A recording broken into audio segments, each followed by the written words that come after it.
Hello everyone. You may notice sometimes your PC it start up very slow. Don't worry, it's easy to fix, and here in this video I'm gonna show you how to fix it. Let's start. First thing, go to type here to search, click right bottom on your mouse, then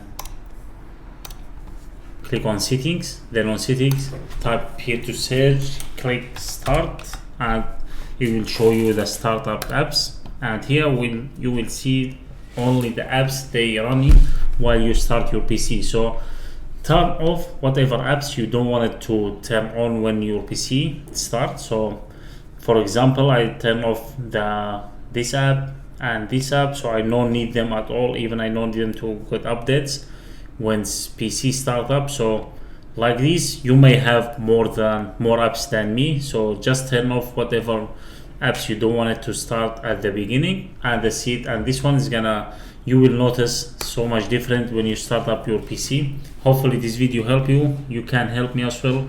Click like button, subscribe the channel. See you in next video.